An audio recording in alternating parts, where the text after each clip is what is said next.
जन्म आलो त्याचे आजी फळ लावे साचे तुम्ही सांभाळले संते भया निरसवे गंगे कृतकृत्य झालो इच्छा केली ते पालो तुम्ही सांभाळले संते भया निरसवे गंगे तुका म्हणे काळ आता करू न शके बळ तुम्ही सांभाळले संते भय निरसवे गंगे पळंगा जळू नका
गंगागिरी महाराजांच्या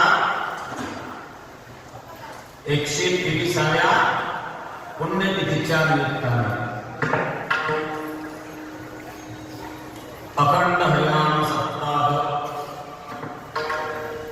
ग्रंथराज ज्ञानेश्वरी पारायण सोहळा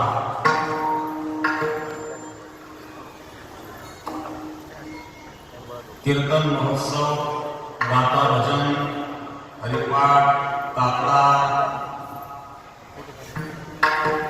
आणि पंक्ती भोजनाचे बळी कसे करते अनेक गावांच्या पंक्ती दररोज राहत होत्या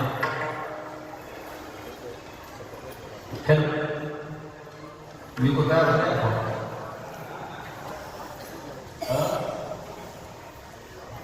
आवाज नाही करत ना बाहेर? स्पष्ट आवाज येतो? कमी काऊन आवाज?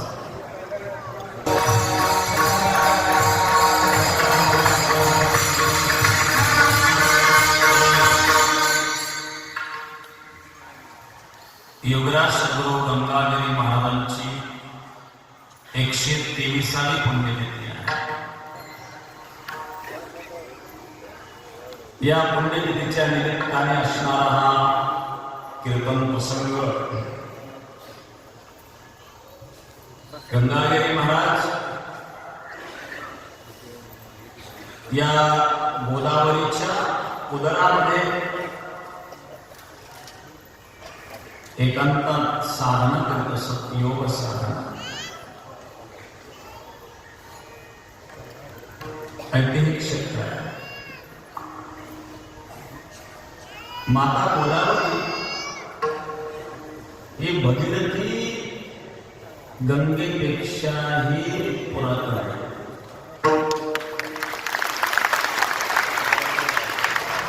भगीरथी गंगा ही भगीरथाच्या काळामध्ये आहे. त्यांचे 3 जन्माच्या तपस्या होत्या, 3 पिढ्यांची तपस्या होती.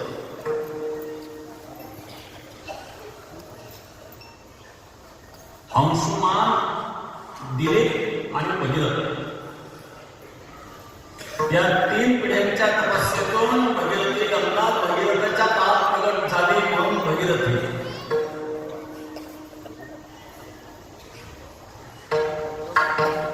आणि ही गौतमी गंगा आहे. गोदावरी म्हणजे गौतम ऋषी करिता आलेले.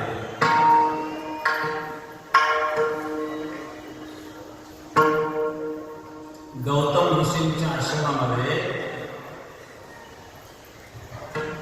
काही ऋषी मुनी संत होते.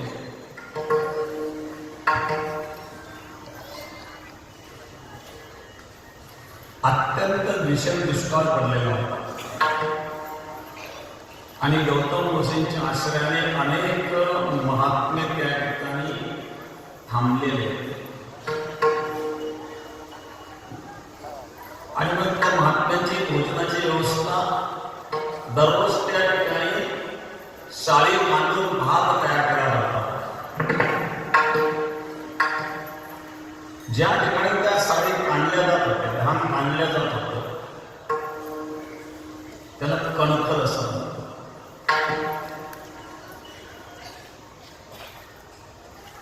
गंगाद्वारे कुशावर्ते बिल्बते नील पर्वते. गंगा पार, कुशावर्त, बिल्ब तीर्थ, नील पर्वत आणि 5वा कंठ. त्र्यंबकेश्वरला हे 5 तीर्थ आहेत. गंगाद्वार जिथं गोरक्षनाथाची गुफा आहे तिथे गंगाद्वार. कुशावर्त खाली आहे. कुशावर्त कुंडात आपण स्नान करतो. बिल्ब तीर्थ हे नील पर्वताच्या पलीकडच्या बाजूने एक कुंड बिल्ब. आणि नील पर्वतावर निलांबिका देवी आहे. त्या ठिकाणी परशुरामाने तपस्या केली होती आणि निलांबिका देवी परशुरामाला त्या ठिकाणी प्रसन्न झालेल्या आहे. मग तिथं परशुरामाचे मंदिर आहे आणि निलांबिका मातेचं मंदिर आहे. मग नाव आहे नील पर्वत. आणि 5वा कणखर. मी एका त्र्यंबकेश्वरच्या एका ब्राह्मणाला विचारलं, म्हणजे कणखर कसं काय? कणखर तर हरिद्वारजवळ आहे. त्याने सांगितलं ते कणखर आहे आणि कणखर. कणखर आणि कणखर हे फरक काय? त्याने सांगितलं कणखर जिथं दक्षाचा यज्ञ झाला होता ते कणखर. आणि कणखर याच्यामध्ये कण कांडित होते. खल म्हणजे जे खलवत्ता असतो ना, त्या खलामध्ये आपण फुटतो त्याला खलवत्ता म्हणतात. ज्या खलामध्ये कण कांडित होते त्याला कण खल म्हणतात. त्या कुशावर्ताच्या जवळ एक छटकुणी छोटस तळ आहे. छटकुणी कुंड दिसतो ना कुशावर्ताच्या जवळ, तो कुंड नाहीये, तो त्याला कण खल म्हणतात. त्याच्यामध्ये ते भात केल्या जातात ऋषी मुनींना साधू संतांना भाग बनवण्याकरिता. म्हणून त्याला कणखर म्हटलेलं आहे. कणखर कीर्तन. त्यावेळेचा प्रसंग मी सांगत होतो की एक गाय एका चरताना दिसली आणि गौतम ऋषीने फक्त गवताची काडी मारून घेतली. ती काडी मारून घेतल्याबरोबर ती काय नाही. आता नुसते काडी मारत असतो, पण माता गंगा प्रगट करण्याकरिता काहीतरी निमित्त असावं लागतं. आणि म्हणून त्या गायीचा मृत्यू झाल्यामुळं गौतम ऋषींना पश्चाताप झाला. पण गोहत्येचं पातक झालं आणि ते पातक दूर करण्याकरता गौतम ऋषींनी तपस्या केली आणि त्या तपस्येद्वारे गोदावरी मातेचे प्रगट झाले. म्हणून गोदावरीचं नाव आहे गौतमी. गौतम ऋषींद्वारे प्रगट झाले म्हणून गौतमी. ही गोदावरी भगीरथी गंगेपेक्षाही पुरातन आहे. या गोदावरीच्या उदरामध्ये असं एक बेट आहे. ब्रह्मगिरी पासून तर अगदी समुद्रापर्यंत जर आपण पाहिलं तर अशा प्रकारचं बेट पाहायला मिळतं. गोदावरीमध्ये एक बेट आहे पण अशा प्रकारचं बेट नाही जसं आपलं आहे.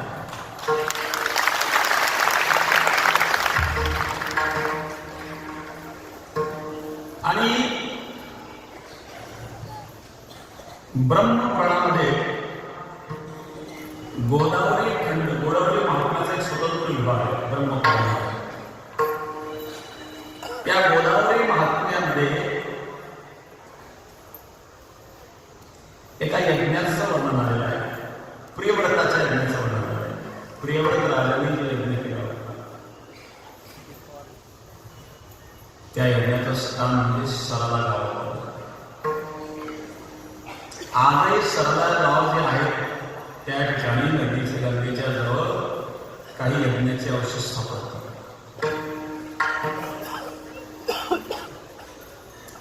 आणि त्यावेळेला तो यज्ञ भंग करण्याकरिता काही राक्षस या ठिकाणी आले. कारण गोदावरीचं तेल म्हणजे दंडकारण्य. या दंडकारण्यामध्ये भगवान रामचंद्रांनी विचार केलंय. अनेक देवदेवतांचं सुद्धा या ठिकाणी वास्तव्य होतं. पण नुसते देवच पण नव्हते तर राक्षस देखील. म्हणून या गोदावरीच्या तेलाला देव आणि राक्षस दोन्ही प्रवृत्तीचे माणसं लागतात.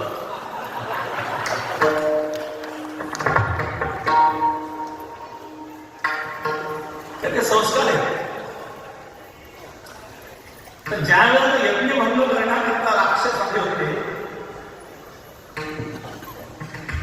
त्यावेळेला इतर असणारे जे देवदेवता आहेत ते देवतेच्या ठिकाणी थांबले, लपले ते. मग कोणकोणते देवता कोणकोणत्या ठिकाणी थांबली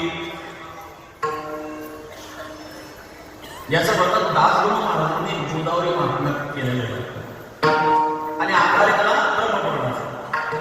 ब्रह्मपुराणाच्या आधारावर दासगुरु महाराजांनी जे गोदावरी महात्म्यावर ग्रंथ लिहिलेला आहे त्या ग्रंथामध्ये जो उल्लेख आहे आपल्या बेटाबद्दल. या बेटाला शिवस्थान म्हटलेलं आहे. की जे वटवृक्ष आहे आधी त्याचा अंश म्हणून वडाचं झाड आहे आणि त्या वडाच्या झाडामध्ये वटवृक्षामध्ये भगवान शिव दृश्य झाले होते म्हणून शिवस्थान म्हणून अशा प्रकारचा उल्लेख ब्रह्मपुराणामध्ये या बेटाचा आहे.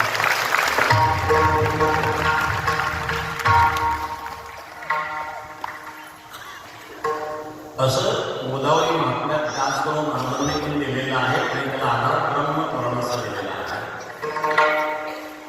पुरातन अशा प्रकारचं हे स्थान आहे. आणि म्हणून योगीराज सद्गुरु गंगागिरी महाराजांनी हे स्थान निवडलं साधनेकरिता. आणि गंगागिरी महाराज एकांत म्हणून या ठिकाणी थांबत असत. कारण एकांत साधकाकरता किती महत्वाचं. तुकोबारा काळ सारा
एकांतवासी गंगा स्नाने देवाच्या पूजने प्रदक्षिणा तुळशीच्या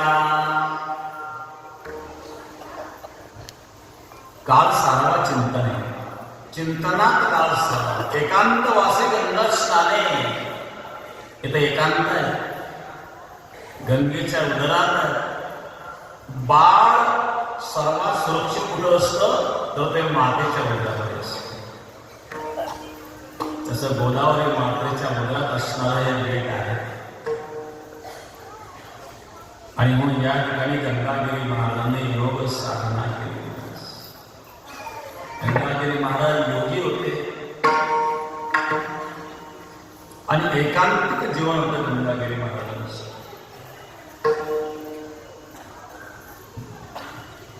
काही काळ जवळजवळ वयाच्या 45व्या वर्षापर्यंत गंगागिरी महाराज एकांतिक जीवन जगत होते समाजामध्ये फार कमी पडायचे सप्ताहकडे होते पण जास्तीत जास्त काळ एकांतात होत असत त्यांना ऊर्जा प्राप्त करण्याकरता साधना प्राप्त करण्याकरता एकांत आवश्यक असतो साधकाकरिता एकांत आवश्यक असतो विषय माणसाकरता एकांत नाही होत विषय मनुष्य एकांतामध्ये विषयाचं चिंतन करतो मनुष्य लोकांना जेवढं पाप करत नाही तेवढं एकांतात करतो शरीराने जेवढं पाप करत नाही तेवढं मनाने करतो म्हणून विषयी माणसाकरता एकांत वर्ज एकांत साधका करता न च इंद्रसुखम किंचित न सुखम चक्रवर्तिनाः सुखमस्ति विरक्तस्य मुनिरेकान्त जीवना न च इंद्रस्य सुखम किंचित इंद्राला जे सुख नाही आहे न सुखम चक्रवर्तिनाः चक्रवर्ती सम्राटाला जे सुख नाही आहे ते सुख कुठं आहे विरक्त असणाऱ्या एकांतात राहणाऱ्या महात्म्याला असतात आणि ते सुख मोठ्यांना प्राप्त होत नाही म्हणजे योगीराज सद्गुरू गंगागिरी महाराज एकांतात साधना करीत असतात आणि या साधनेने जी ऊर्जा महाराजांनी प्राप्त केली ती ऊर्जा महाराजांनी जगाला दिली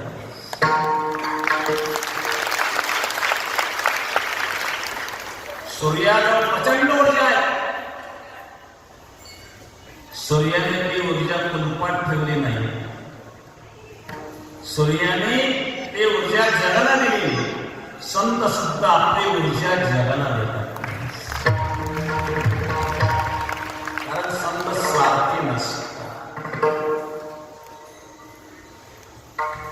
निस्वार्थ भावनेने जो परमार्थ करतात जो आनंद त्यांना एकांतात प्राप्त झाला संत एकांती वैभवे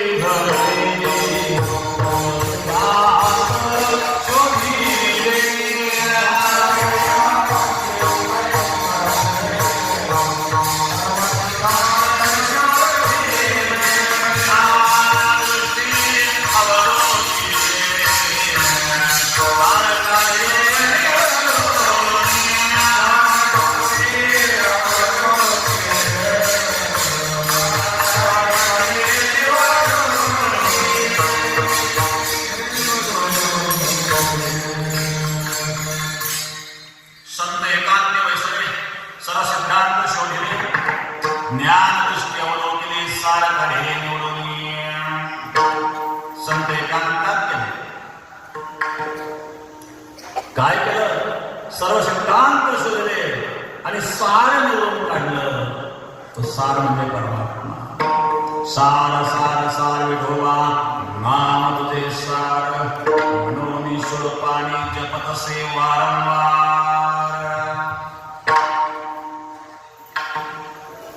हे सार निवडून काढण्याकरता एकांतात केले.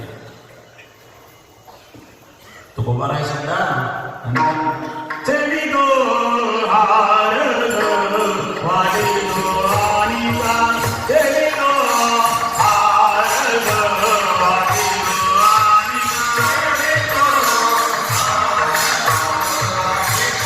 अनिता चली गो चली गो हार वाली गो अनिता चली गो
या ठिकाणी स्वतः केवळ सेवन करायचे नसून जगाला वाटतात. सद्गुरू गंगागिरी महाराजांनी एकांतात साधना केली, एकांतात परमार्थ केला, पण लोकांतात जाऊन तो वाटतो. व्यासांनी एकांतात सेवन भागवत लिहिला, परंतु शुकाचार्यांना आदेश दिला आणि शुकाचार्यांनी लोकांतात जाऊन तो वाटला. संत ज्ञान वाटण्याकरता लोकांतात जातात. सद्गुरू गंगागिरी महाराजांनी व्यसनाधीन असणाऱ्या लोकांना व्यसनापासून मुक्त करून हरी भजने ढवळले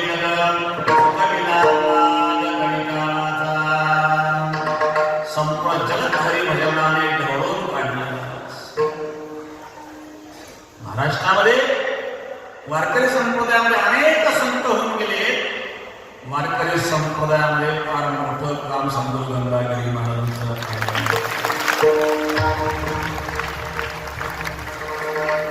सद्गुरू जोग महाराजांना परमार्थाला लावणारे सद्गुरू गंगागिरी महाराज होते. तुकाराम बाबा खेडलेकरांना परमार्थाला लावणारे गंगागिरी महाराज. त्र्यंबकेश्वरला निवृत्तीनाथ महाराजांच्या समाधीचा शोध हा गंगागिरी महाराजांनी लावला.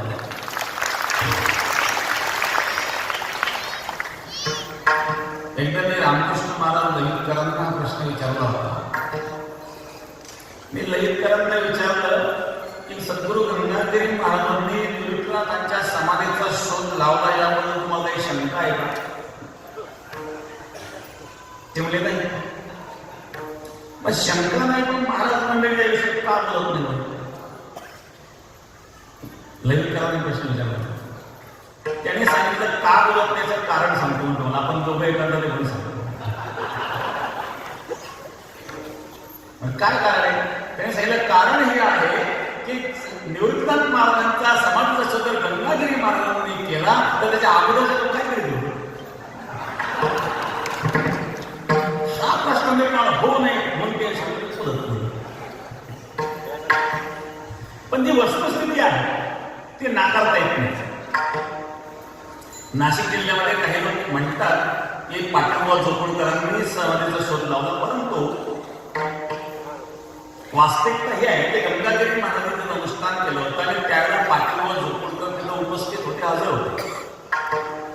पण शोध हा गंगागिरी महाराजांनी लावला.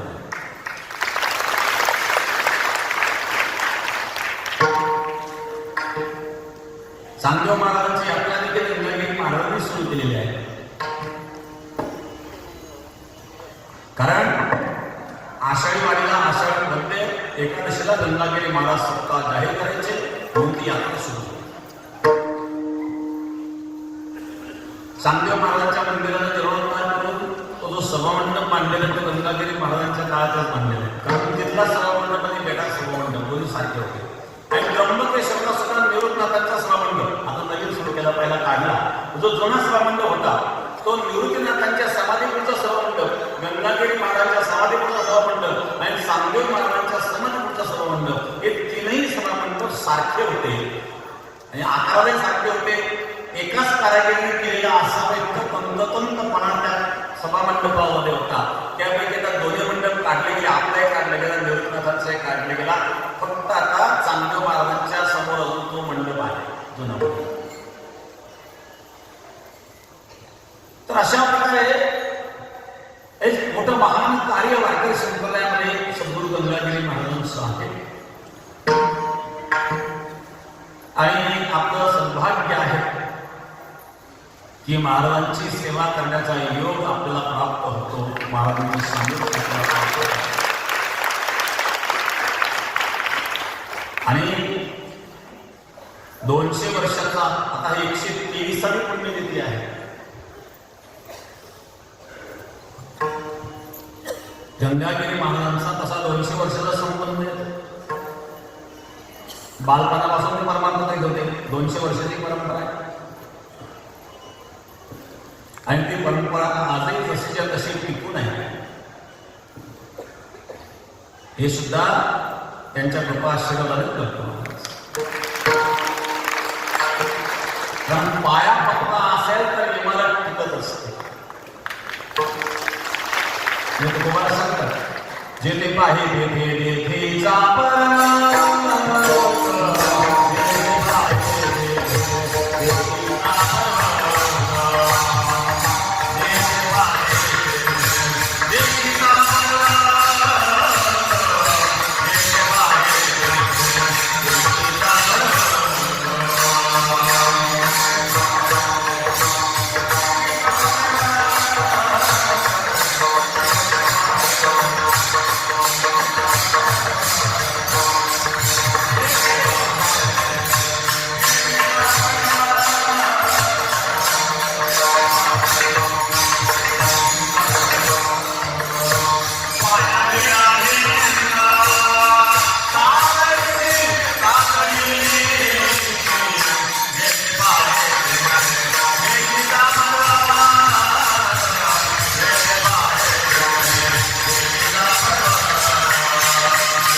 पण यांची परिस्थिती कशी आहे?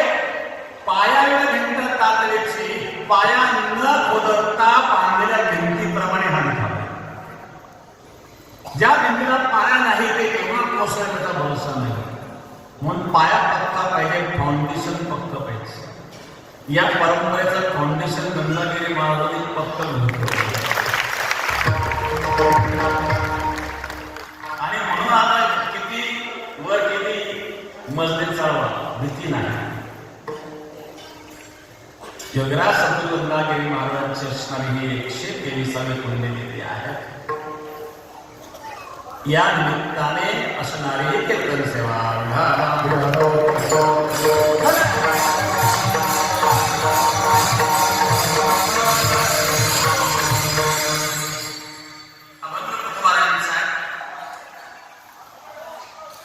संतांचं वर्णन करणारा आहे.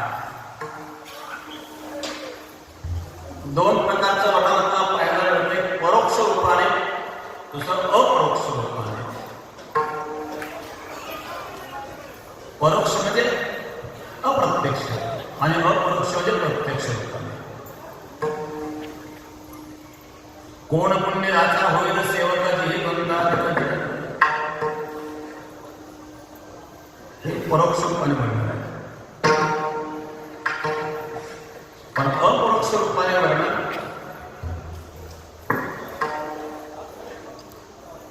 प्रत्यक्ष त्या संतांच्या दर्शनाने, संतांच्या कृपेने होणारा प्रत्यक्ष लाभ,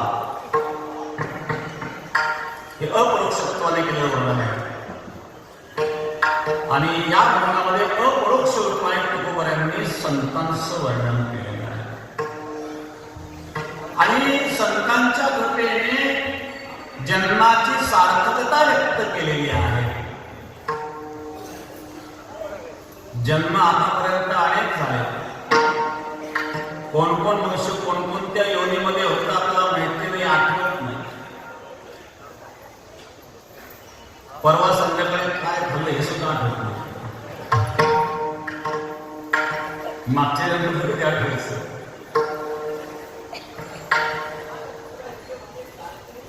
परंतु काही वेळेला काहींना पूर्वजन्मीचं स्मरण झाल्याचे काही उदाहरणं पाहायला मिळतात.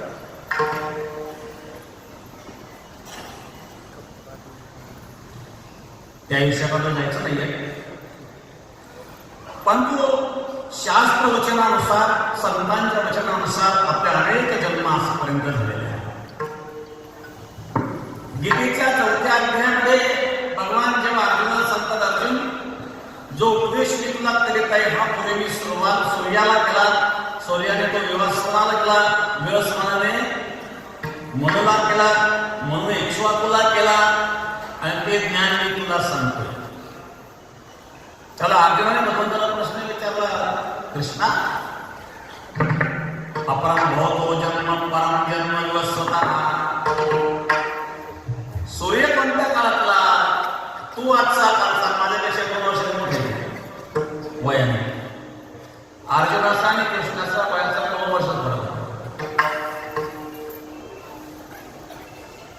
2 वर्षांनी अर्जुन कृष्णापेक्षा लहान आहे. तू माझ्यापेक्षा 2 वर्षात मोठा. आणि तो मी सूर्याला सांगितलं, त्यांनी विवस्वताला सांगितलं, आणि त्यांनी म्हणून सांगितलं, म्हणून यशोकला सांगितलं, म्हणून कोणत्या काळात, यशोक कोणत्या काळात, तुझा जन्म कधी झाला, हे बुद्धीला पटत नाही. त्या भगवंतांनी सांगितलं, अर्जुन आतापर्यंत माझे अनेक अवतार झाले, तुझे अनेक जन्म झाले, ते मला आठवतं, तुला आठवत नाही. तसं अनेक जन्मामध्ये आजपर्यंत आपण भ्रमण केलेलं आहे. एकामध्ये स्वप्न पडलं, स्वप्नामध्ये उडायला लागलं. पडलं असं स्वप्न, मग कसं काय उडलं स्वप्न? माणसा होतं येतं का? ज्या त्याचं स्वप्नात उडण्याचं जर स्वप्न पडलं, त्या आणखी मागच्या जन्मात कधीतरी तो पक्षी असला पाहिजे. कारण स्वप्न अवस्थेमध्ये सूक्ष्मदेह कार्यरत असतो, आणि या सूक्ष्मदेहामध्ये अनेक जन्माचे संस्कार असतात, आणि मग पूर्वजन्मीचे संस्कार कधी कधी स्वप्नामध्ये उद्भूत होतात. काही वस्तू, असे काही पदार्थ आपण पाहतो की आपण या जन्मात काही कधीच पाहिलेलं नाही, ते स्वप्नात पाहतो. मग या जन्मात कधीच पाहिलेलं नाही, ते स्वप्नात पाहतो, याचा अर्थ ते पूर्वजन्मी कधीतरी पाहिलेले आहे. त्याचे संस्कार आपल्यामध्ये आहेत. आणि म्हणून पूर्वजन्माचा जो विचार केला, तो गीता देखील पूर्वजन्माचा विचार करतो. आद्य गुरु शंकराचार्य सुद्धा पूर्वजन्माचा विचार करतात.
भगवान सांगतात वासां गिरणाय यथा विहाय नवानि गिरणाति मनोपराणी तथा शरीराय विहाय गिरणानि ज्ञानी सय्याति नवानि देहि जैसे ते वस्त्र स्थानिजे मग नूतन पिढीजे तैसे देहांतरा ते स्वीकारिजे चैतन्य नाजे अनेक जन्म आजपर्यंत आपले झाले जरी स्मरणात नसतं तरी झाले पण फळ आपलं मागच फळ हलकं असतं तर आता जन्म झाला नसता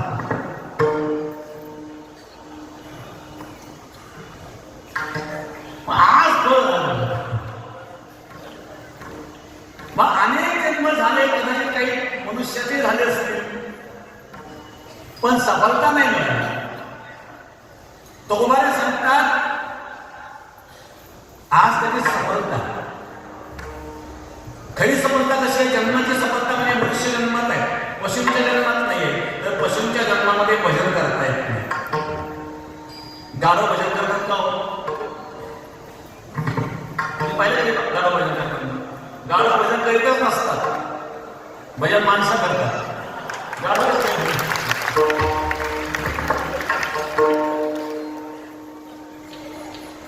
आणि भजन करण्याकरता मनुष्य जन्म महत्वाचा आहे का आडवाचा जन्म महत्वाचा नाही मुखंती न करा होणे गाढव करा गाढव कुत्र्याच्या जन्मात जावं लागेल असं कर्म करू नये कुत्र्याला भजन करता येत नाही गाढवाला भजन करता येत नाही म्हणून मनुष्य जन्म अतिशय महत्वाचा आहे पण जन्म कोणाला आहे देहाला आहे का आत्म्याला आहे कोणाला जन्म देहाला का आत्म्याला नाही माहिती आत्मा जन्मत नाही मरते न जायते देवा कदाचित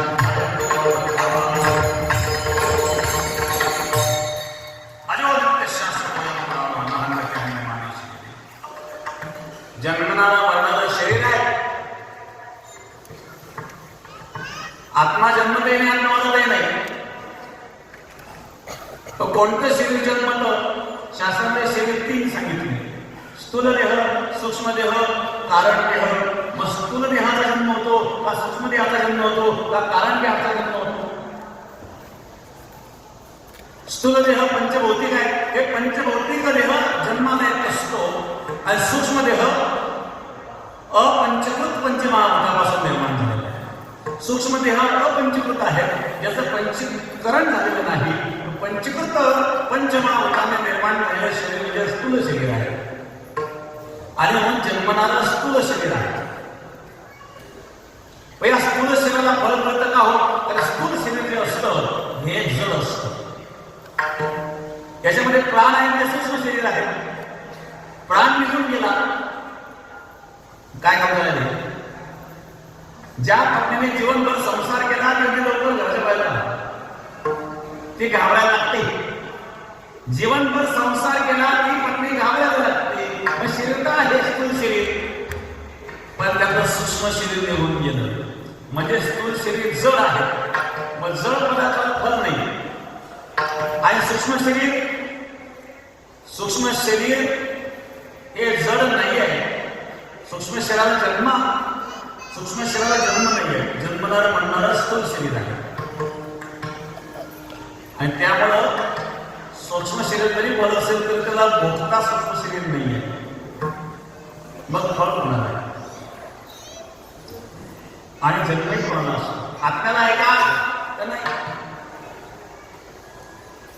मग संसारामध्ये जो आत्मा जन्माला का येतो तर त्याकरता आत्म्याच्या शुद्ध आत्म्याच्या ठिकाणी देहात्म बुद्धीचा अहंकार असावा लागतो आणि देहात्म बुद्धीच्या अहंकाराने हा जीव जन्माला येत असतो आत्मा आणि देह भिन्न आहे हे ज्ञान जेव्हा त्याला होतं तेव्हा तो मुक्त होतो पण जोपर्यंत हे ज्ञान होत नाही तोपर्यंत त्याला जन्माला यावं लागतं आणि जोपर्यंत यथार्थ ज्ञान होत नाही तोपर्यंत अनेक जन्म तो आजपर्यंत भोगीत आलेला आहे आणि अनेक जन्म भोगीत इथपर्यंत दोरोनी आलमेगा दुःख झाले दारुण वावया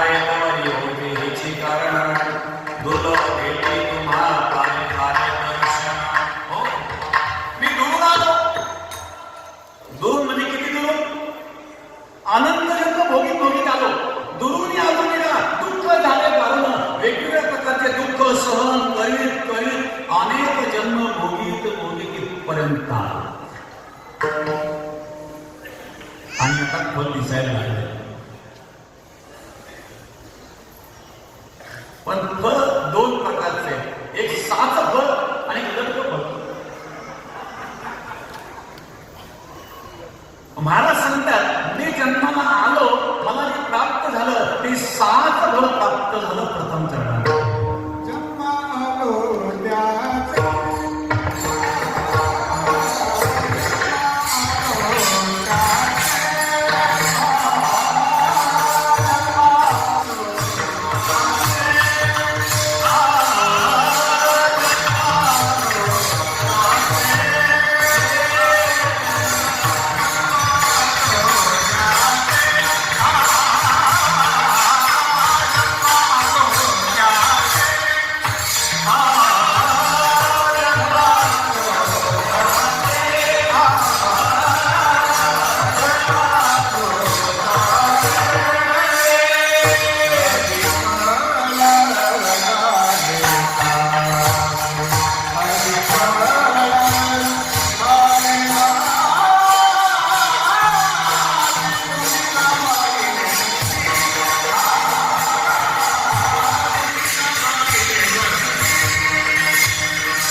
त्याचं असं म्हणजे कसं जन्म आले त्याचे, त्याचं असं आहे की फळ झाले साचे, साचं फळ झालं. काही लग्न फळ प्राप्त करून येणारे सुद्धा अशा प्रकारचे उदाहरण आपल्याला पाहता येतील. मग जन्माबद्दल सुद्धा दोन प्रकारचं वर्णन आपल्याला पाहायला मिळतं. जन्माबद्दल अनुकूल असं वर्णन आणि जन्माबद्दल प्रतिकूल असं वर्णन. जन्माबद्दल प्रतिकूल असं वर्णन पण आहे. शरीर दुःखाचे कोठार, शरीर रोगाचे भांडार, शरीर दुर्गंधीचे ठार नाही अपवित्र शरीराचे.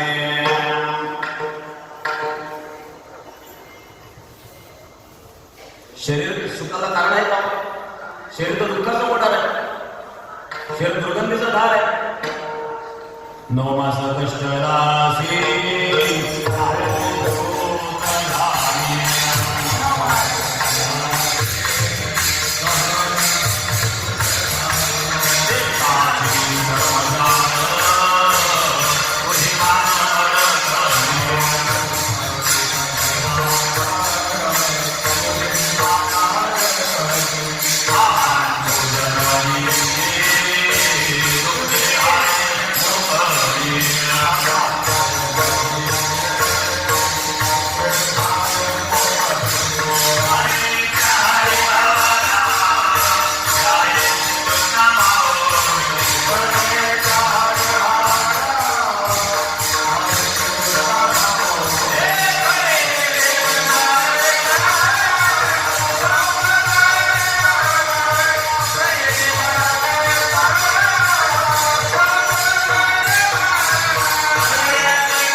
हे देहावर प्रतिकूल वर्णन आहे.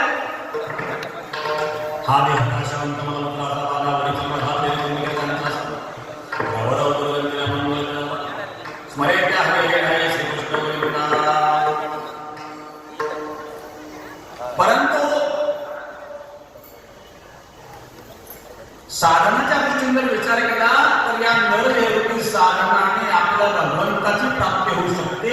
म्हणून शरीर उत्तम चांगलं आहे. शरीर उत्तम चांगले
शरीर सुखाचे ओझुले शरीर साध्य होय केले शरीरे साधले परब्रह्म.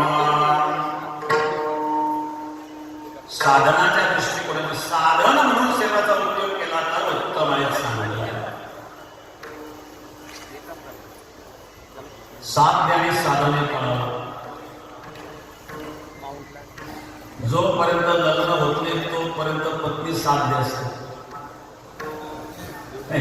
पत्नी मिळवण्याचा प्रयत्न करतात मी साध्य काय लागली पत्नी झाली. पण लग्न झाल्यानंतर ते संसाराचं साधन झालं. लग्न होईपर्यंत ती साध्य आहे. लग्न झाल्यानंतर ती साधन झालं.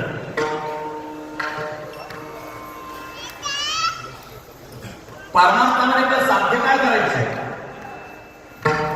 जन्मालो त्याचे आधी फळ झाले साचे. साध फळ प्राप्त करण्याकरता परमार्थही खरा करावं लागेल. परमार्थ देखावा करणाऱ्याला तसंच पण जसं कर्म असेल तसं त्याकरता त्याग वैराग्य असतात. काही त्यागाचा आणि वैराग्याचा देखावा करतात. त्याला वैराग्य परमार्थात येतात. वैराग्य एकदा आम्ही पायी भ्रमण करीत होतो गुजरातमध्ये. पोरबंदर सुदामपुरी तिथे एक आश्रम भेट दिसला आम्हाला गावाच्या बाहेर. त्या आश्रमात तिथे एक साधू होते. दुपारची वेळ होती भोजनाची. त्या साधूने भोजन नाही झालं. साधूने आम्हाला काय मी सगळे तरुण मुलं दिसत आहेत म्हणजे हे पण तुम्हाला पण सुरू म्हणजे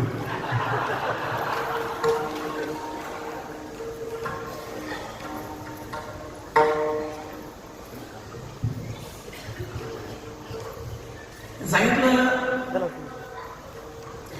तुम्ही काहीतरी शाळा शिका अभ्यास करा काहीतरी म्हणा. साधू नाही म्हणा. त्यांना तुम्ही साधू का झाले त्याला मी तर पस्तावून झालो.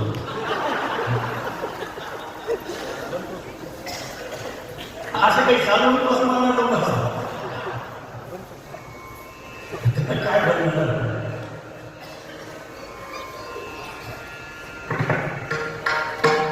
महाराष्ट्रात जन्म आले त्याचे आधी फळ झाले साचे. साचं फळ होण्याकरता परमार्थ सुद्धा साचच करावं लागेल. काहींचा साचा परमार्थ असतो पण साच्यातला परमार्थ असतो.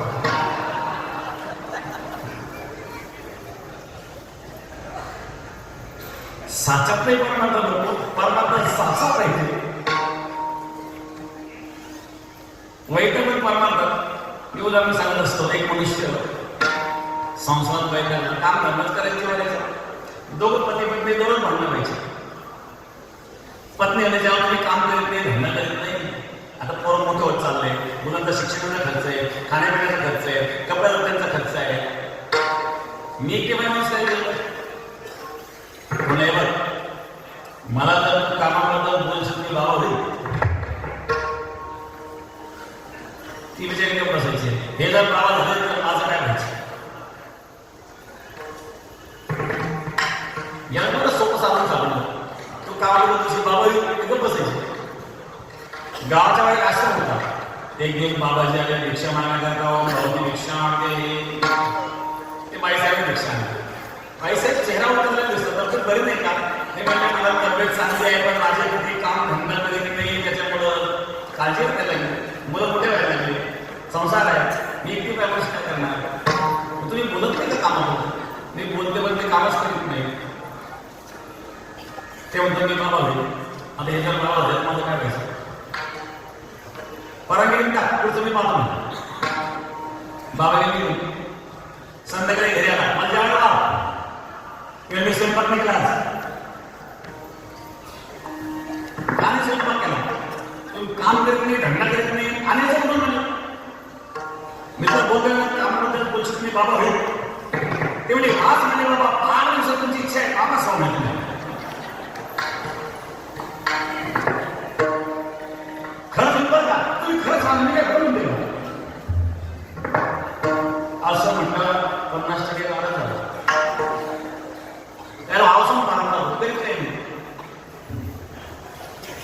नाताचं आजीबाईचं म्हणणं झालं, आजीबाईने काही जीव द्यायला रात्री 12 वाजता कमी घेऊन कोणतरी भेटला, आजीबाई कुठं झालं नाही जीव द्यायला कमी कशा करतात 20 रुपयाला भेट वाटते. आता खरंच म्हणून जीव द्यायला गेले याला खरंच बाबा व्हायचं का होईल बघा बाबा वास होईल तुम्ही पाहावं का तुझं हा आम्ही मला पाहून घेऊ निघाला भेटला गेला आश्रमात. महाराज म्हणले आयुष्यात कधी मंदिराची मठाची पायरी सजली कसं काय आला काय करा म्हणे महाराज संसाराला काही घडलं नाही संसार दुःख मूळ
अशा प्रमाणाबरोबर आलं माणसं प्रसंगाला काही नाही पिल्यानंतर प्रमाण आढळलं.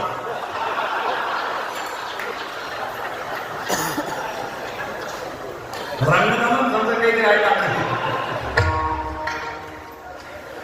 काही काही पिऊन भजन सुद्धा करतात तिथं नाही कसे काही काही गावाकडे आहेत ना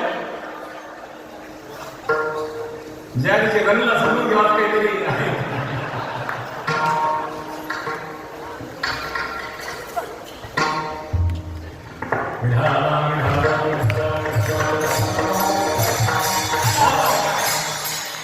म्हणजे महाराजांनी संसारात त्याग केला बरं झालं एक तास होता 100 रुपये सेवा करायला लागत होता. संध्याकाळी गेले म्हणजे हो मुंडन कर मुंडन केलं नदी डुबक्या मार 108 डुबक्या मारावं लागतात महाराज. आता संध्या दीक्षेच्या वेळेला आता अलीकडे लक्ष पूर्वी मोजण्यावर थांबायची नाही सांगतो.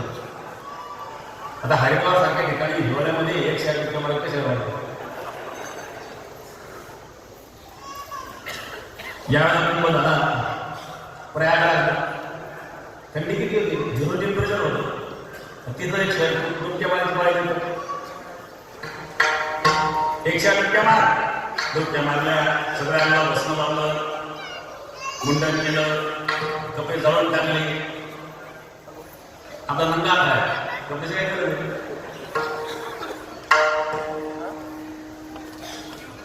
झोपला तसं एक तर संध्याकाळी खायला येणार नव्हतं खूपच शिफ्ट नव्हतं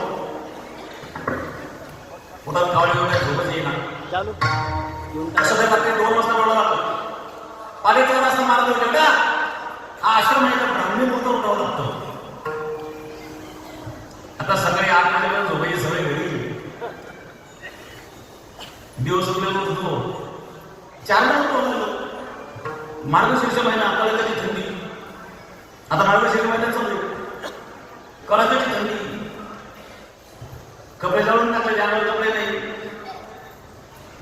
जा आंघोळ करते नदीवर थरथर कापतोय हांना गंडा होतो पायात चप्पल घालू नको देवपूजन पाणी आणायचे कसं डुबकी मारली अण्णा हंगा महाराज म्हणले एकदा देवपूजा कर देवाचा देवाला भला मोठा देव महाराज त्याच्यामध्ये 25 देव काम लावतो म्हणले ते सगळे देव घेते चोरले बांधले बाजूला दोर बांधला सोडले गेली खालीवर केलं झालंच ना गिरे मांडून त्याच्यामध्ये 3 हलक्यावर कसे होते बरंच तरंगले ते पाण्यातच आहे बोलले 3 कमी भरले त्याला काय 2-3 जर कमी झालं तर पूजेचा दान करून बोलले महाराज अरे तो अजून पूजा केली नाही का गंधाला दिसत नाही म्हणले महाराज 10 दिवस पूजा नाही करायची का देवाला शोधत पडलं अरे देवाला काय शोधत पडत असतं बघा 3 दिवस गेले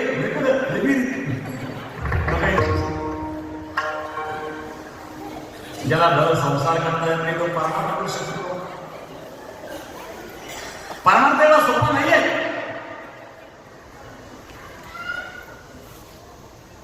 म्हणजे महाराज एक तर रात्री उपाशी झोपलेलो सकाळपासून काम करतोय मला भूक लागली खायला काय ते लाडू मध्ये फळीवर खायला लाडू कडुलिंबाचा पाला ठेसून तयार केलेला लाडू एक घास खाल्ला तो इतकं कडू पडलं त्याला वाटलं अरे याच्यापेक्षा घरी बायकोच्या शिव्या खाल्ल्या तरी ती शिव्या किती पण खाऊ तर घालते कैदीतला कैदी बघा त्याला 2 घात नीट तरी खायला मिळतं आता काय नाही पाणी मारायला तो कडुलिंबाचा पाला ठेसून हिरवं पाणी घेतली पाण्याचा घोट दिला आणखीच करू तोंडाला काही खरं दिसत नाही रात्र झाली घरी गेला निघून प्रांगणात कपडे लोक झोपून दिले दाराच्या कडे वळवली दरवाजा बदल पत्नी दरवाजा उघडला मुंडन केलं जाणार पत्ता नाही गाव परत कसे गेले नाही मी तर खरं त्यागच केला पण तुझी काळजी वाटायला लागली म्हणून पण त्याने माझी काही काळजी करू नका म्हणजे ती मजेत येते परत जाऊ शकते हा म्हणजे मला परत जायचं नाही पत्नी म्हणजे तुम्हाला घरात परत घ्यायचं नाही याचं नाही थांबले असं करू नको म्हणजे मी सांगितले काम करावं लागलं तू सांगशील ते काम करेल पण तिकडं पाठवू नको परमात्मा सोपा नाही मोहे वैराग्य सोपा रे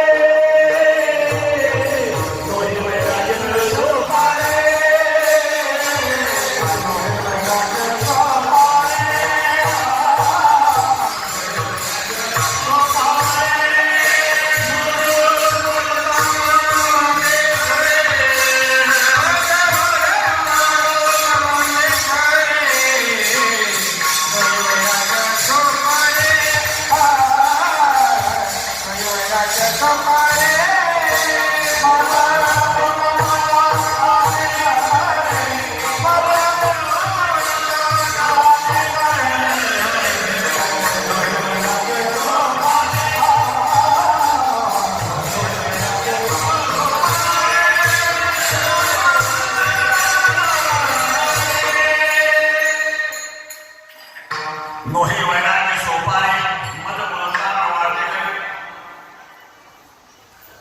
विष खावे ग्रासी धन्य तोची गसोसी घासा घासाला विष पचवणं जसं होणार तसा वैराग्य पचवणं होणार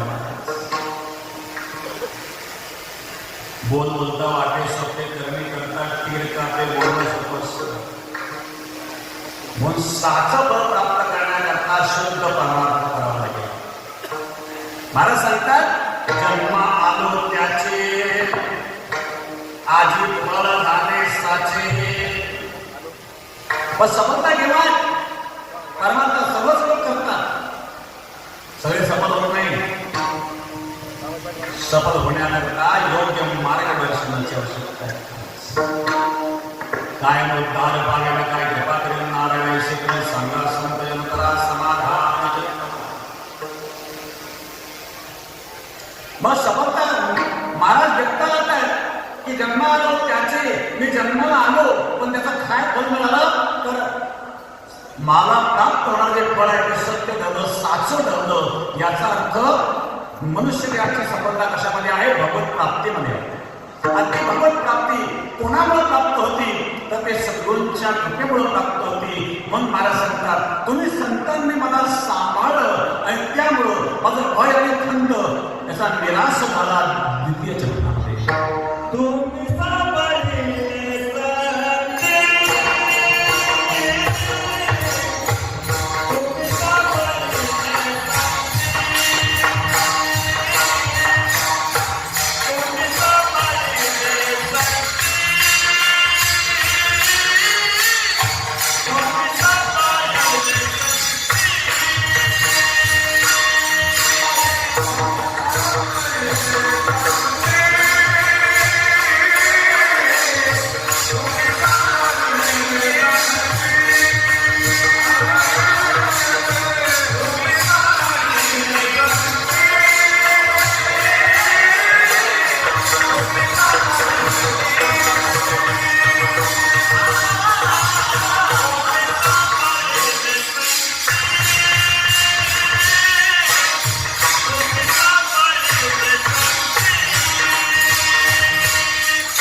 समस्त ग्रामस्थ गोंडेगाव यांच्याकडून आमटी करता 37,166 रुपये प्रत्येक वर्षी आमटी करतात आणि गोंडेगावकर पैसे देत राहतात.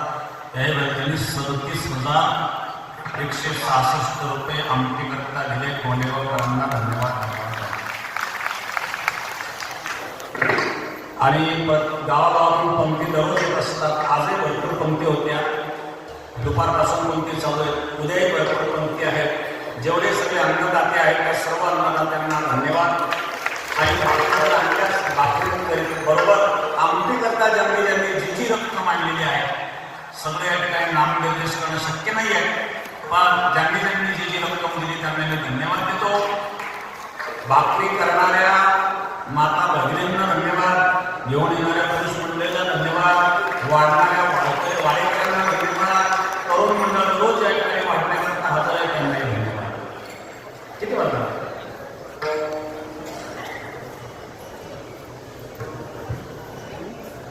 गैरची काही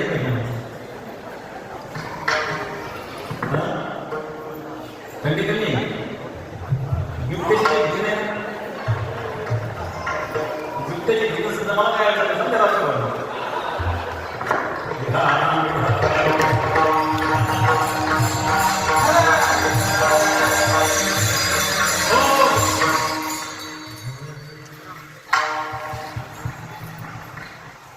तुम्ही सांभाळले संती भय निरसले खंती.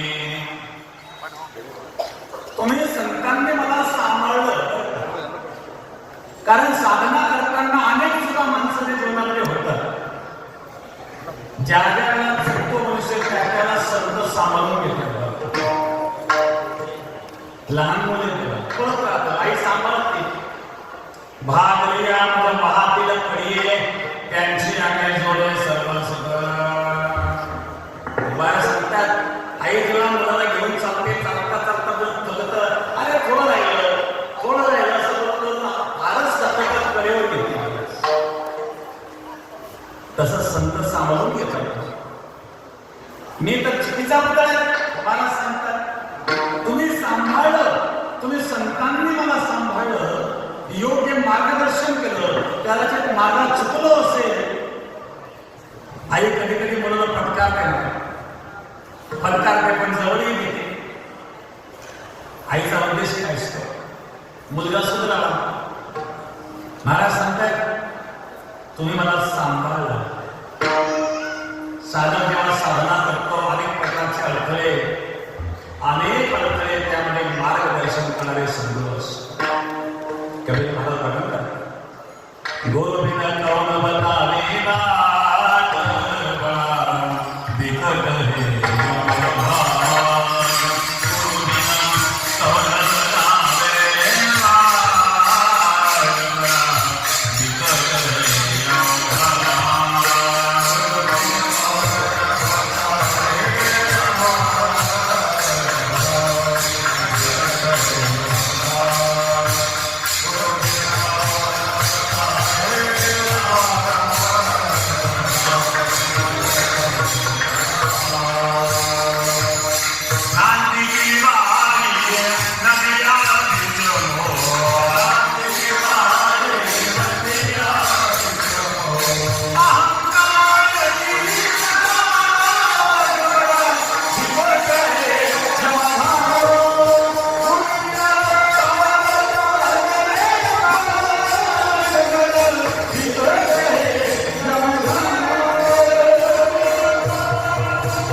मायेचे वारं सुटलाय. काम करतो परत भयाकडे काम करत उभे पर्वत आहेत, लोक बिछोड त्या ठिकाणी आहेत आणि यातून योग्य मार्गदर्शन करणारे संत आहेत. तुम्ही सांभाळले संत. त्याच्यामुळे भयाने नसले खंती, भय आणि खंत या दोन गोष्टी माझ्या संत आहेत. भय भय पाळलाय, पाप करणारा भय असतो.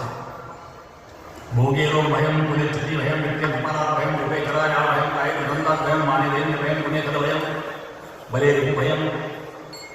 भयाचे अनेक कारण आहेत, पण मला भय समजलं. जसं वाघाचं भय लोकांना वाटतं, वाघाचं भय वाटतं, वाघाचं भय तुम्हाला वाटतं, वाघिणीला वाटतं का? वाघिणी खेळवते ना. बरेच लोक बरेच वाघ बाहेर वाघ होते, घरातली वाघे नसते खेळवते.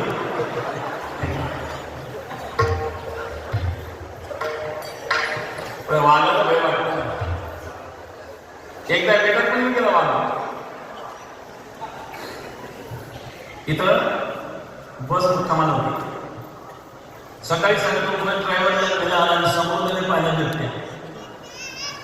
तो इतका घाबरला ते चेकिंगला टाकून गेला मध्ये.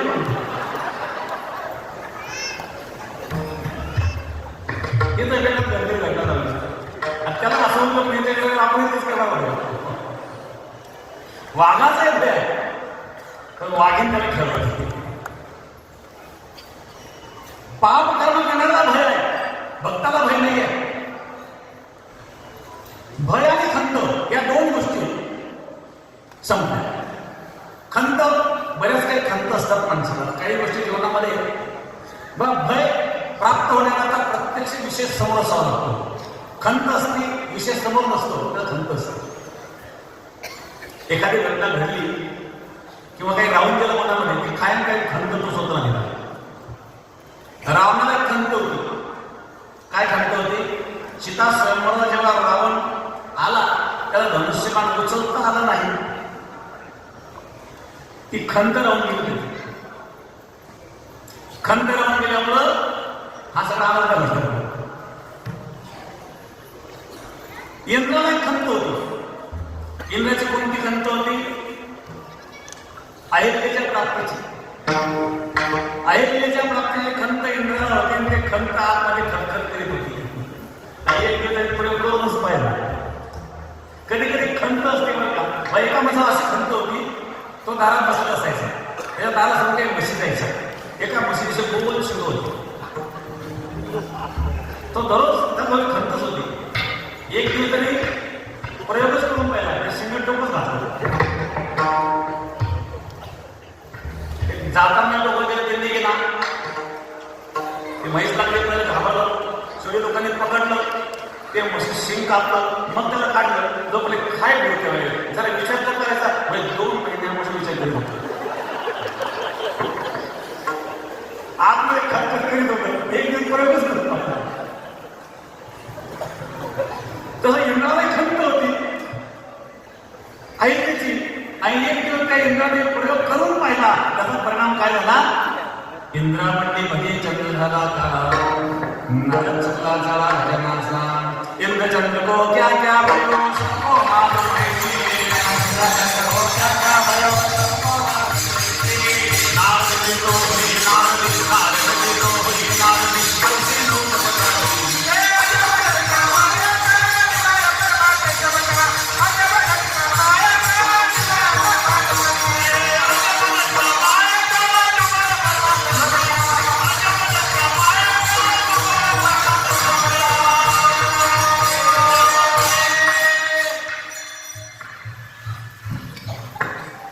खंत होती आणि ते खंत व्यक्त करण्याचा प्रयत्न केला आणि अहिल्याच्या जवळ गेला आणि शेवटी गौतम ऋषीने शाप दिला. इंद्राकडे भगे चंद्र झाला. ही खंत असते जीवनामध्ये. काही गोष्टी आपल्याकडून करायच्या राहून गेल्या असतात, त्याची खंत असते. रावणाला काय खंत होती? रावण जेव्हा सीता स्वयंवराला आला, धनुष्यबाण उचलू शकला नाही ही खंत होती आणि मग ती खंत खतखत करीत होती आणि एक दिवस रावणाने सुद्धा प्रयत्न करून पाहिला. काय प्रयोग केला? साधू चालण्याचे धारण करून सीता हरण करण्यात रावणाने केला.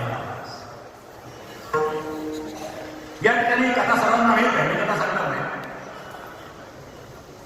फक्त याचा एक प्रश्न सांगा, जो प्रश्न उपस्थित लोक करतात. रामाने रावणाला मारल्याच्या नंतर, रावणाचा वध झाल्याच्या नंतर, लंकेवर विजय मिळवल्याच्या नंतर सीतेला स्वीकारताना रामाने सीतेची अग्निपरीक्षा घेतली. रामाला अग्निपरीक्षा घेताना लक्ष्मणाने पण विरोध केला होता, हनुमानजीने पण विरोध केला होता, अनेकांनी विरोध केला होता, पण रामाने अग्निपरीक्षा घेतली. मग काही लोकांचा प्रश्न असा असतो की सीतेवर रामाचा विश्वास नव्हता का? अग्निपरीक्षा घेण्याचं कारण काय? वाल्मिकी रामायणामध्ये कथा दिसतो. वाल्मिकी रामायणामध्ये आपण पाहिलं तर त्यातले बारकावे सांगतो. अग्निपरीक्षा घेताना रामाने सीतेला काय सांगितलं की जेव्हा रावणाने सीतेला पळून नेलं तेव्हा माझ्यावर सुद्धा एक लांछन लागलं होतं की रामाला पत्नी सांभाळता आली नाही, पण मी माझ्या कर्तृत्वाने सिद्ध करून दाखवलं, रावणाचा वध करून. तसं तुला सुद्धा तुझ्या कर्तृत्वाने सिद्ध करायचं. तुझ्याबद्दल मला संशय नाहीये, पण जे मी माझ्या कर्तृत्वाने सिद्ध केलं तसं तुला तुझ्या कर्तृत्वाने सिद्ध करायचं. आणि म्हणून अग्निपरीक्षा महत्वाची आहे. याचं दुसरं कारण सांगा. याचं दुसरं कारण अध्यात्म रामायणामध्ये आहे. अध्यात्म रामायणानुसार रावणाने जी सीता पळून नेली ती खरी सीता नव्हतीच. कुठून आली? याचा विस्तार ब्रह्मवैवर्त पुराणामध्ये आहे. ब्रह्मवैवर्त पुराणाच्या नुसार मी सांगतो की रावण एकदा विमानाने आकाश मार्गाने जात असताना एक तपस्वीने तपस्या करीत होती. तिचं नाव वेदवती. भगवान विष्णूच्या प्राप्तीकरिता ती तपस्या करीत होती. ती इतकी सुंदर होती, तिच्या सौंदर्याला पाहून रावणाने आणि तिला विवाहाचा प्रस्ताव मांडला. त्याने सांगितले मी भगवान विष्णू सोडून कोणालाही वाढणार नाही. रावणाने तिला बळजबरीने ओढण्याचा प्रयत्न केला. रावणाने त्याचे केस ओढले आणि केस ओढल्याबरोबर ते केस तुटले आणि रावणाच्या हातात आले. आणि त्या वेदवतीने रावणाला शाप दिला, सांगितलं तुझ्या मृत्यूला कारण मी होणार आहे. तुम्हाला स्पर्श केलास तुझ्या मृत्यूला कारण मी होणार आहे असं म्हणून तिने अग्निगोळी टाकली.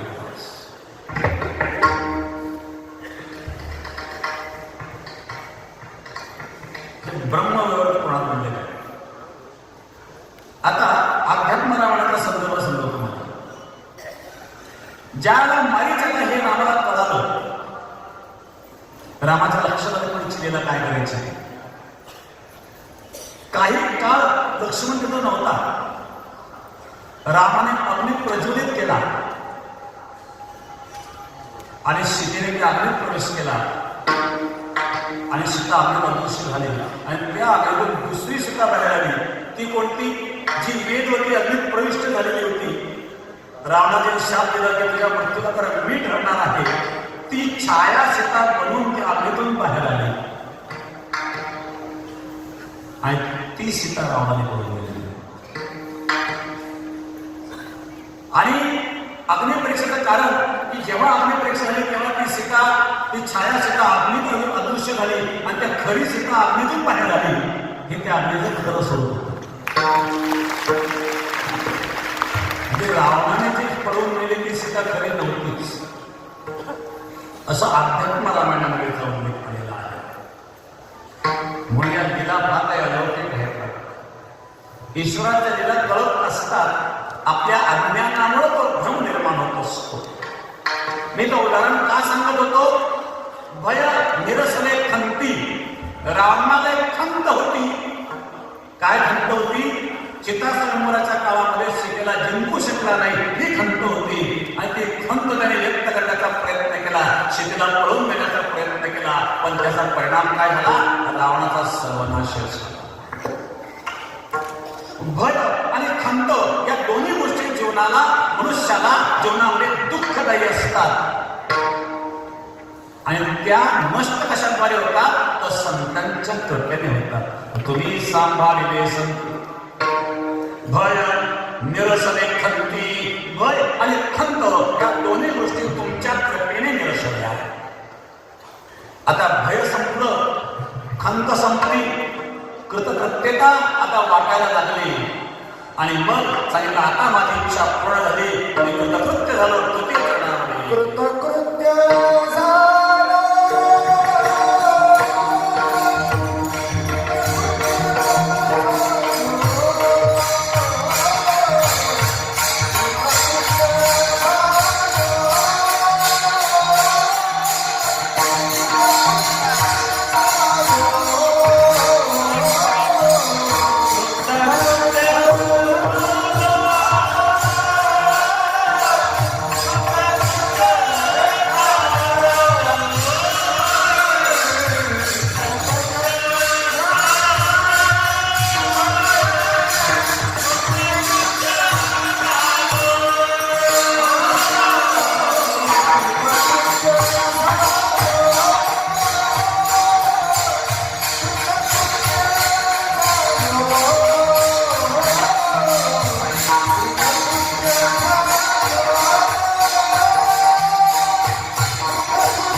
मनातले खटखट संपली, व्यथा संपली. मी कृतज्ञ झालो. माझ्या जन्माचा सार्थक झालो. जन्माची सफलता झाली. मी निर्भय झालो. सर्वात मोठं भय माणसाला काळाचं असतं. आता मृत्यूची भीती मला पाहिजे नाही, कारण मृत्यू शरीराला आहे, आत्म्याला नाही. आत्मा कधीच मरत नाही आणि शरीर हे मरणारच असतं. मरणारं शरीर मेलेले लोक नाही आहे. जो आत्मा कधीच मरत नाही तो तर मरतच नाही. त्याबद्दल दुःख असतं काही कारणच नाही. आणि म्हणून आता काळाची भीती मला राहिली नाही. शेवटच्या चरणावर तुका म्हणे काळ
या ठिकाणी जिल्हा परिषदेचे माजी सभापती अविनाशभाई गरंडे आणि जिल्हा परिषदेचे माजी सदस्य पंकज भाऊ ठोंबरे ते या ठिकाणी उपस्थित आहेत. बरीच नेते मंडळी या ठिकाणी उपस्थित आहेत. सगळ्यांचं नाव निर्देश करणं शक्य नाही, पण उपस्थित सर्व नेते मंडळी, उपस्थित सर्व भक्तगण, आता उद्या काला आहे, लवकर आपण यावर खुशी होतो. कार्यक्रमाला लवकर चालू करायचं, बंदूक यांना उशीर आले. उद्या लवकर या. उद्या आपल्याला याचं लोकार्पण सोहळा करायचं आहे. आमचे गिरीश भाऊ महाजन उद्या येणार आहे, कारण त्यांनी हे पर्यटन मंत्री असताना हा सभामंडप मंजूर केला. 7 कोटी रुपयाचा हा सभामंडप आहे. अजून याचे काही कामं बाकी आहेत आणि पंची बाकी आहे. बाजूचं काही सजीवीकरणाचं काम बाकी आहे. तर हा एक भव्य असा सभामंडप कायमचा आपल्याला या ठिकाणी झालेला आहे.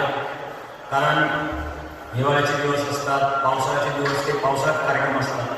गुरुपौर्णिमेचा कार्यक्रम पावसाळ्यात असतो, दुर्गाष्टमीचा कार्यक्रम पावसाळ्यात असतो, गुरु नारायणगिरी महाराजांचा कार्यक्रम एकदम कडक उन्हाळ्यामध्ये असतो. अशा वेळेला मंडप केली तरी पुरत नाही आणि प्रत्येक वेळेला मंडप बाहेर आणून टाकणं त्याच्याकरता खर्च खूप मोठा येतो. हा मंडप कायमचा या ठिकाणी होऊन गेलेला आहे आणि अगदी पिढ्या याला काही अडचण राहणार नाही अशा प्रकारचा मंडप या ठिकाणी झालाय. फक्त आता थोडा आवाज घुमतोय, त्याचं काय करते हे पाहावं लागेल. आपल्याला आवाज घुमला नाही पाहिजे. आता आजचा आपला पहिला प्रयोग या ठिकाणी होता. पुढच्या वेळेला आपले प्रयत्न राहतील की आवाज घुमणार नाही असे प्रयत्न आपण करू. त्याकरता जे काही ट्रीटमेंट आपल्याला करता येईल ते आपण करू. प्रत्येकापर्यंत स्पष्ट आवाज पोचला पाहिजे. तर असा भव्य सुंदर अशा प्रकारचा जो मंडप आहे, हा मंडप आज या ठिकाणी जो झालेला आहे, त्या मंडपामध्ये आपले पहिलं कीर्तन आज या ठिकाणी आहे. उद्या काला आहे आणि उद्या गिरीश भाऊ महाजन यांनी आपल्याला मागच्या वेळेला परिणामामध्ये असताना ते 7 कोटी रुपये मंजूर केले होते आणि तसे रस्त्याला तरी 10 कोटी दिले होते. तर लालगाव ते वांजलगाव रस्त्यात त्यांचे 5 कोटी आहेत आणि माळेवाडी ते आपलं बेट या रस्त्यामध्ये सुद्धा 5 कोटी असे 10 कोटी रुपये त्यांनी रस्त्यात दिले होते आणि 7 कोटी रुपये आपल्या या सभामंडपाकरता असे 17 कोटी रुपये त्यांनी दिले. म्हणजे नुसतं जाहीर नाही केलं. आणि हे मुलाचं जे काम आहे, मला ते किती कोटी जाईल? 5.5 कोटीचा. त्या 2 पूल झाल्यामुळं आता कालचं राहिले नाही. तर एका पुलाने एकदा पूल लहान होता आणि एकच पूल असायचा, त्यामुळे खूप कोंडी व्हायची वाहनांची. आता 2 पूल झालेले आहेत. तर तो जो पूल आहे तो सुद्धा भारतीय जनता पक्षाच्या या शासन काळामध्ये बागाई राहणार होते, त्यांनी तो मंजूर केला होता. तर जवळजवळ 5.5 कोटी रुपयाचा जो पूल आहे तो पूल देखील झालेला आहे. हे 7 कोटीचे हा सभामंडप झालेला आहे आणि अजूनही काही काम आपल्याला करून घ्यायचे आहे. कारण हे जे रस्ते आहेत आपले सगळे, हे अंतर्गत रस्ते कॉन्क्रिटीकरणाचे आपले प्रयत्न आहेत. की तो जर कॉन्क्रीट रस्ता झाला तर कायमचा म्हणजे आपल्या कायमची कामं करायची परत करायची गरज पडणार नाही. हे वॉलचं सुद्धा आपल्याला त्याचा प्रयत्न राहतील. तर ज्यांनी हे मदत केली त्यांना मी धन्यवाद देतो. उद्या लवकर या. आणि आता शोभेची दारू ज्यांनी पुण्यतिथीच्या निमित्ताने प्रत्येक वर्षी आणत असतात, सावता हॉटेल भाकरी, सोन्याबापू आहेर, समस्त भजनी मंडळ वाटतं गौरवाचं. आणि आता प्रसाद आमटी वाटण्याचा प्रसाद होईल. सर्वांनी प्रसाद घ्यायचा आहे. तरुण मंडळीने वाढायला घ्यायचा आहे. ताबडतोब आता आपल्याला पंक्ती बसणार आहे. जी आखणी केलेली आहे त्या आखणीप्रमाणे पंक्तीला बसायचं. ज्ञानेश्वरा